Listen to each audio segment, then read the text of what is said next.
Good afternoon, and welcome to this next episode of Governance Dialogues. My name is Alissa Kole, and I'm the Managing Director of Governance Center, which is a think tank and advisory firm working with governments, investors, and private companies on advancing on various governance priorities. And today we're recording and presenting you with the first episode of Governance Dialogues that we are releasing in 2022, and that we've decided to look at the truth in investing in emerging markets. And I've invited Ryan Lemand, who's a veteran investor in these markets, to join us for what I hope will be a fascinating conversation about emerging markets and governance practices we're seeing in these markets. Ryan, welcome to our program today. Thank you, Alissa. Great to be here. Thank you for the invitation. Thank you. So for the interest of our discussion, I thought to give a few words of context. And indeed, I think it's a very interesting time to be talking about emerging markets. Not only because we've seen a remarkable tumble of one of them, the Moscow Stock Exchange, around 45% losses on the news of invasion of Ukraine, but also if we abstract a little bit and look at what's been happening in emerging markets over the last 20 years, and we think back to this infamous acronym that Jim O'Neill, Goldman Sachs economist, had coined about 20 years ago. Of course, the world of BRICS now seems rather far away, and the relative importance of these countries in the composition of BRICS has obviously changed, but also more generally, the weight and the importance of various emerging markets in the institutional investors' portfolio has also changed, I would argue, quite dramatically. So if we look at, for example, the MSCI Emerging Market Index since 2019, when Chinese A shares were included in that index, Chinese companies currently account for more than a third in the weight of the MSCI index, which obviously most institutional investors do currently track. And what's interesting is, of course, and we see that in the Chinese example and the current tensions between American and Chinese administrations, and I've been writing about that quite a bit, that there are also questions being raised about governance to some extent of these companies, Chinese companies listed in the US, and more generally questions around governance of emerging market companies. And if we ask institutional investors, and I've obviously had many of these conversations, it seems to me that corporate governance or deficiencies in corporate governance are often, if not the number one, then I would say the number two challenge that is cited by institutional investors worldwide. And this is specifically the question that I've invited Ryan to discuss with us today. That is the take of institutional investors on investing in these markets, in particular from a corporate governance perspective. And why I thought Ryan would actually be perfect to discuss this question today is that he's had multiple hats, and actually we've met when he was still senior advisor to the chairman, I believe, of the Emirati securities regulator, and he's also had various mandates, both as an asset manager, for example, at Fortis, where he's managed around 15 billion, if memory serves me right, of assets, but more recently, where he's been a chief executive officer and board member of ADS Investment Solutions, and he currently sits on multiple boards, generally financial sector companies. And I think that his experience would be very interesting to explore in this emerging market conundrum. So Ryan, let me go straight to you and ask you, perhaps as a first introductory question, whether you think that emerging market investors, or investors in emerging markets, I should say, know the truth about investing in these markets, in particular, if you can comment from sort of a governance perspective. Thank you very much, Alissa, for this introduction, and I'm very happy to be talking to you today. Let me divide investors into 2 parts. The first type of investors are what we call the fast money managers or hedge fund managers. These are the very short-term institutional investors who come in over a very short period of time and then they exit the market. The second type of investors are more the long-term investors. These are more the ETFs, the mutual funds, the very large institutional investors who have a horizon of 6 months and more. Now, when we talk about the very short-term investors or fast money managers or hedge funds, these generally flourish when there's a lack of corporate governance. Why? Because these are technical investors. They know how to get the information they need to very opportunistically invest, and then they pull out. So when there is corporate governance, and corporate governance is a result of plenty of information available, then they go somewhere else, because this is where traditional institutional investors come in. So yes, hedge fund managers pre-2008 were very happy to be here in the let's say the UAE, the GCC, and several of the frontier markets before we get it into emerging markets. But institutional investors, long-term, 6 months and above, were not. They used to complain, there's no data. It's very hard to get the data. So when they went on one of the data aggregators, Bloomberg, Reuters, or any, to download just very simple information, audited statements about listed companies, these were not there. All they had were scanned documents, no electronic data, no machine readable data. Okay, so it was a complaint that they had. Now, when I was on the other side of the fence in Europe, investing into frontier and emerging markets, this was my complaint. I cannot invest in a company where I don't have access to its data, and obviously where there's no corporate governance in place. It's interesting you mentioned that. I remember those days when we were actually doing research based on these PDF scanned statements, and I know you've worked quite a bit to have XBRL brought into the UAE and other regions. And let me sort of ask you, because I know it's interesting. You started with this slightly controversial statement about the two types of investors, and you mentioned the region. But let me ask you today, as you know, the situation around disclosure by companies in the region, whether we're looking at the UAE or Saudi or other markets, has, as you know, improved dramatically. And we do see, especially since the upgrade, more of these types of, let's say, what you call longer institutional investors. And yet we haven't seen, at least to my sort of understanding of things, much engagement campaigns. You know, there are many institutional investors, like, for example, BlackRock, that explicitly commit in their shareholding and voting policies on, for example, supporting some level of board diversity, including in the Middle East. And yet we've never really heard of any campaigns by these investors saying that, you know, we'd like to change the board composition of company X or Y. What are your thoughts on that? Or is there momentum that's building up? Is that something that's brewing in the kitchen, or are we not there yet? Let me say it's a very slow process. Policy making is a very slow process, unfortunately. I was not a regulator in the beginning of my career, and then I was a regulator for 7 years, somewhere in the middle of my career. And this is when it was very surprising to me to learn how policy making is a slow process, and it cannot be accelerated, unfortunately.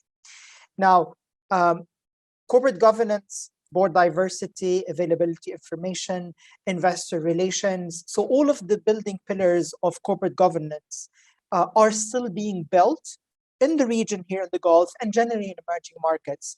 Some emerging markets have more advanced steps versus others, and some other countries still have a lot to catch up. Now, why do these very large institutional investors don't push for it very aggressively? It's political. I will say it very frankly. If I were sitting at ABC, very large institutional investor, somewhere in Europe and the US, and I want to push country XYZ to improve their corporate governance, I will not go lobby, fight, and be very out loud about it, because I want to do business in this country. And I don't want doors to be closed in my face.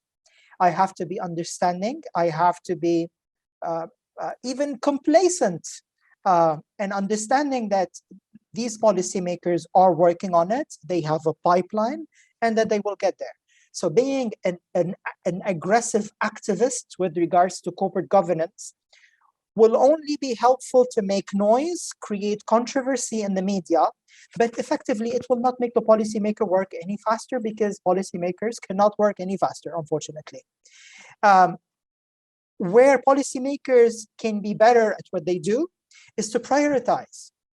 What do we want first when we're working on improving corporate governance? Do we want first board diversity? Do we want first exceptional availability of information and investor relation access to these international investors? Do we want to force independent directors? Do we want more women on board? So which one has priority? Which bundle has priority? This is where a policymaker has to be smart. Look at investors targeting the country from outside, look at the structure of the country, and then prioritize which ones need to be worked on faster. Now, here in the UAE, it was identified that access to financial information was the most crucial part. This was the most important bit that institutional investors were asking for. Board diversity came secondary for these institutional investors. In other countries, it might have been different, but here in the region, particularly in the UAE, it was availability of information. No, it's interesting you mentioned that, and I agree with you that it's also a question of priorities. And oftentimes what we see, and when I've worked with regulators on, writing various corporate governance codes, is at some point, of course, they came to the OECD. And as you know, I was also at the OECD for many years. And so they would say, okay, we'd like to, re-update our code, and we'd go for a kind of a wholesome approach of requiring all kinds of things related to board composition, committees, diversity, disclosure, and companies were kind of had a little bit of a shock in terms of, I think, adjusting to all these requirements at the same time.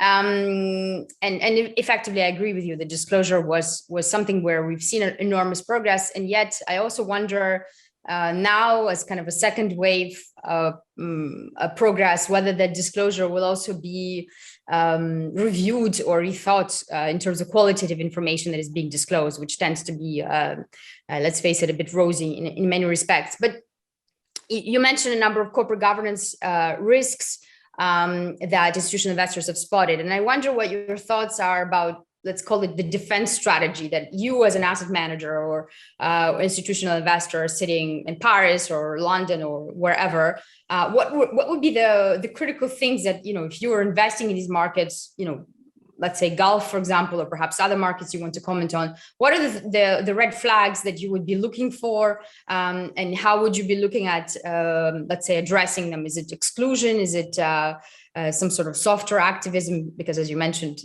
loud activism is not necessarily what you would do. How would you go about that?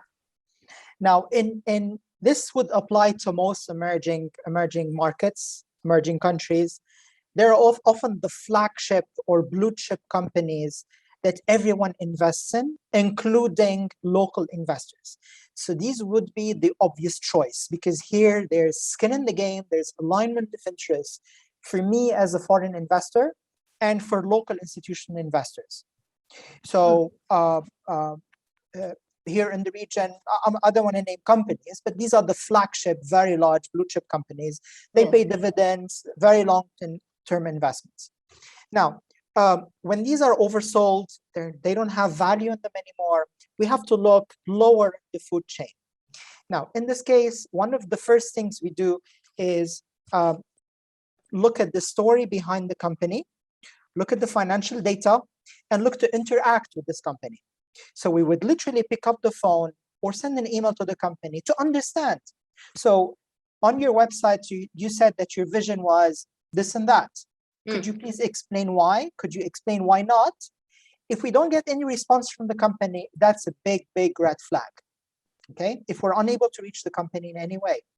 When the company, all it does was just publish financial information, there are no press conferences, there's no interaction with analysts, so the company is pretty much silent and passive with regards to interaction with institutional investors.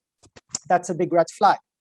When we look at the board and we see, well, the board members are on 15 other companies as well, meaning they have much less time for each of these companies, that's another red flag. So there are really multiple red flags that can be picked up in this case. Now, there are other places, like your beloved Lebanon, whereby, you know what? Investors are happy with it as it was. Everyone knew it's a Ponzi scheme.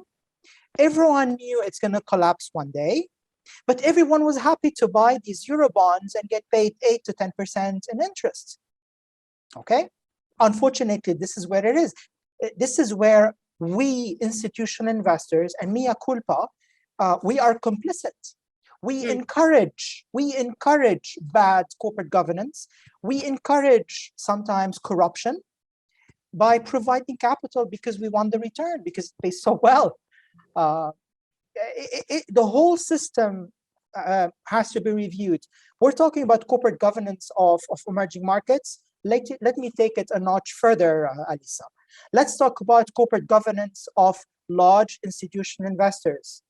Why don't we set as large institutional investors, no, we will not invest into paper or stocks or whatever interesting investments in countries where we suspect that there's corruption, there's a potential haircut, or something that could affect the local economy. Yeah. It's true. In fact, you bring an interesting point, and I've interviewed John Lukomnik on this a couple of months ago on his last book. But it also brings into the question of sort of country risks and what investors are willing or not willing to accept. And you highlight obviously the case of Lebanon, but it was more of a debt story than so much an equity story, because there's not an equity market in Lebanon. But I agree with your point that there was a kind of an acceptance of the quid, sort of the situation as it was, and then of course it's also an important question, I think, that you raise in terms of the overall, let's say, governance of certain countries and what investors are willing or not willing to accept. And I think that is actually an interesting point, because it is exactly that point that I'm discussing in these various articles about China and US and Chinese listings of US companies. But unfortunately, to my mind, that is also a bit of a politicized debate. So it's not just about governance; it's about many other things, as we all know. And sometimes it's can be a bit tricky, I think, to separate these two. Don't you think? Unfortunately, yes. I mean, let's look at the US. So the US is a benchmark, right? It's a benchmark with regards to many things, to liquidity, its financial markets, as a regulated market, etc. Just look at the stories happening between the SEC and Elon Musk. For me, it's laughable. It is laughable. I would see it in a small emerging market. You know what? Maybe, yeah, why not? It wouldn't shock me. But in a country like the US, for me, this is shocking. This is literally shocking. The US today is driving the monetary policy of half of the world, where its currency is pegged to the dollar, and I see this happening. No, this is quite shocking. So yes, it's very much politicized, and you raised a very important point. China, US. How can we separate politics from corporate governance, from financial investing? It's extremely hard, and I don't think it's possible. Yeah, well, that would be my next article, actually, is on this whole dual listing situation. We'll see what happens, and we explored that in a number of episodes on this program, also with Carson Block, and I'm having another conversation that will be released in a couple of weeks on this particular issue. But one thing that you mentioned, and I know you have strong views on this. Obviously, I follow your very active and happening LinkedIn account. Around the macro developments and your concern around central banks pouring liquidity, free money, and obviously the inflation that has fueled. And I wonder if you could say a few words, because obviously that's also your background as an investor, looking at kind of implications of these policies on emerging markets, on equity, perhaps on the debt side as well. What would be your thoughts as to the risks that you see there for investors going forward? That's a beautiful transition. So let's transition corporate governance into everything you mentioned with regards to monetary policy.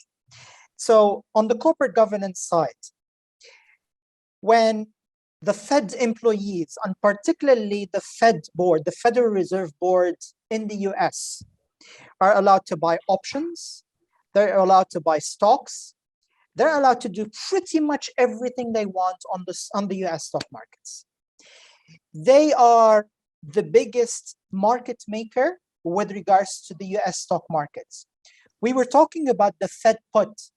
The Fed put means that the Fed would intervene if stock markets drop below a certain threshold. At the same time, the board of this Federal Reserve institution can invest into stocks. How crazy is that? Where is adequate, good corporate governance into that? Now, the good news is the following. Now, they cannot do it anymore. It was banned 10 days ago. So 10 days ago, the stock markets were at the absolute historic highs. This is when it was banned. Today, the market is down 10% from when they banned Fed employees from buying stocks on the US stock market. So this is the corporate governance of the Federal Reserve of the US. I find this just sad. Now, the past 10 years, just to talk about monetary policy, the past 10 years have been what I call the lost decade, because we've had very sluggish economic growth, particularly in the US and obviously in Europe. Central banks, they intervened by what we call printing money. So what this means basically is they buy securities from the market against cash that did not exist in the market. So it's digital money printing, basically. They don't print actual paper, it's digital money printing. So this increases the money supply, the M2, into huge proportions. And obviously the central bank's balance sheet would inflate substantially because they are creating money to buy securities from the market. They buy all types of securities. They buy stocks, they buy bonds, they might buy mortgage-backed securities, etc., etc. And this is to increase the money supply in a sort of a way to boost growth, because the more financial institutions and banks they have cash, the more they can lend. And the more they can lend, the more entrepreneurs can create businesses, create jobs. And this is for them how to create economic growth. Now, unfortunately, this does not work without fiscal incentives and structural economic steps. This done alone will create asset price inflation. And we've witnessed it over the past 10 years. This is where stock markets, mortgage-backed securities, all types of assets, real estate have reached tremendously high levels and valuations that are senseless. Whereby when we look at the year 2000 bubble, it dwarfs it. It looks very small now when we look at this. So this is the result of this monetary policy that was created. This eventually will create a crash. This has multiple implications, and again, related to corporate governance as well. Why do we need crises? Why do we need bear markets? Why do we need stock markets to drop and then go up again? Whenever stock markets drop, the whole system is cleaned up. When did we discover the Ponzi scheme of Bernard Madoff? It was discovered in 2008 when stock markets dropped. If stock markets remained high, we would have never discovered Bernard Madoff, the Ponzi scheme that he had. Drops in stock markets and asset prices uncover Ponzi schemes. That's it cleans the system. Bad companies go bankrupt, which is a good thing. It cleans the system. Zombie companies. Today, zombie companies constitute literally 18% of the total market cap in the US, which is absolutely, we've never seen this before.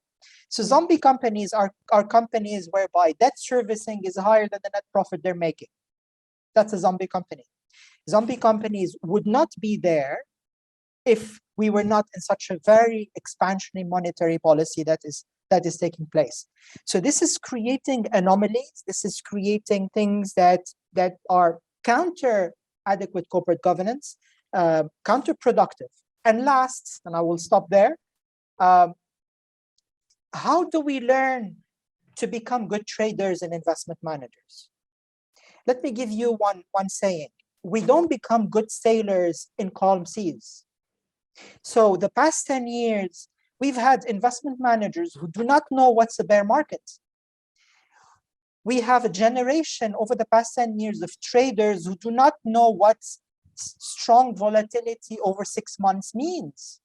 So they only lived the pandemic volatility, which was very short-lived. Yeah. So today we have a generation of investment managers and traders who do not know how to manage money, who do not know how to trade because they haven't been in a crisis before. So today is the first serious crisis and potentially bear market that they will go through. This is how they become good asset managers. It's only through hardship that we become good at what we do. In fact, I mean, I admit I've asked you this question on purpose because I knew in part your views on this, and I find them very interesting around, sort of,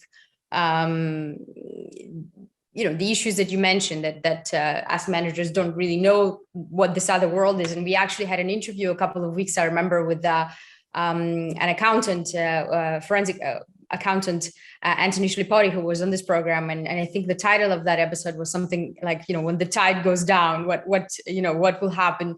And that was already a few months ago during the crisis, and he's expressed a number of reservations on that. And I invite you to perhaps watch that episode. But it's very interesting, your thoughts on that, and I think that you also make an interesting link, which I think I haven't heard made elsewhere, between governance and sort of monetary policy. And also, one last point that I think I'd like to perhaps explore with you is governance of, as you mentioned, it's not just the Fed, but many other regulators. And we've heard of similar issues. I think it was a BaFin, the German securities regulator, related to Wirecard scandal and trading. It would be called proprietary trading, but it's not even proprietary because they're sort of a regulator. So technically speaking, you'd think that they're not trading in or dealing in securities, period, but they are, and that's one question. I think one part of this sort of governance predicament that is faced by securities regulators. But even more broadly than that, I wondered if you think that there is some sort of a conflict, because I've often wondered about that myself, whether there's some sort of a conflict between the market regulation and enforcement functions that securities regulators have, and market development functions. So on the one hand, you have initiatives to attract small and medium-sized companies and reduce some listing requirements and corporate governance standards. On the other hand, you want to enforce those standards and make sure that they're fully respected. Do you think there are fundamental tensions in the way regulators are currently govern themselves, and if you have views on these specific sort of trading issues, maybe as a secondary example of that? Yes, I 100% agree with you, because today there's a competition between financial centers. That's undeniable. London, Singapore, Frankfurt, London, New York, even in some countries there are multiple financial centers, regulated financial centers. So how do these jurisdictions make money? They create GDP points by attracting FDIs. So this is when I come from a foreign country and decide to create a company in that financial center. This creates GDP for them. So how do they attract me? There are several ways to attract me. First of all, the time to market. This is something that entrepreneurs are very sensitive to. Second, barriers to entry. So how much requirements will they be asking from me? And three, whether they're going to subsidize me. So some financial centers, they tell you, come here, establish here, and we'll pay you back 20, 30% of your expenditures of the first year. Okay? So regulators in some of these financial centers or some of these jurisdictions are encouraged to be pragmatic. Let me take it a step further than pragmatic, even cut corners to attract these companies. Now, as a result, there are accidents. Accidents do happen, and we've seen it in all jurisdictions I know. Some of them are very developed, like the one you mentioned, and others are less developed. Now, the way to solve this is to segregate. So the regulator does regulatory job, licensing, authorization, supervision, and enforcement, 4 things only. And another body does the business development and attracting the companies. Okay, so I'll have a body that tells me, come here, the water is warm, we'll subsidize you, we'll provide you with an office, just come here, okay, and hire people from our country. And then the regulator all they do is just regulatory work. And I will give you a very simple example here in Abu Dhabi. This is where Abu Dhabi is heading towards. So they have today an office called the Abu Dhabi Investment Office, and they have another entity called Abu Dhabi Catalyst Partners. So these two offices, these two entities, their role is to attract entrepreneurs with very good ideas who have the will to develop something unique and exceptional, to attract them into Abu Dhabi. And this will allow the regulator here in Abu Dhabi, the FSRA, within Abu Dhabi Global Market, to really exclusively focus on its regulatory work. And today, the CEO of the FSRA here in Abu Dhabi Global Markets, Emmanuel Givinakis, is a pure regulator. He comes from a school of pure regulatory work. He's not a business developer. He is a pure regulator. So this is the direction it's taking. Let's see in which direction it will go, whether it's successful or not. But I would like to applaud Abu Dhabi for having separated the two, business development and attracting, from the regulatory work. Again, I have no idea if this will work, if it will crack that problem that you mentioned. It's a good test to watch and see, and time will show. But in other jurisdictions, yes, absolutely, it is a conflict of interest, and I will go even further and say it's moral hazard as well.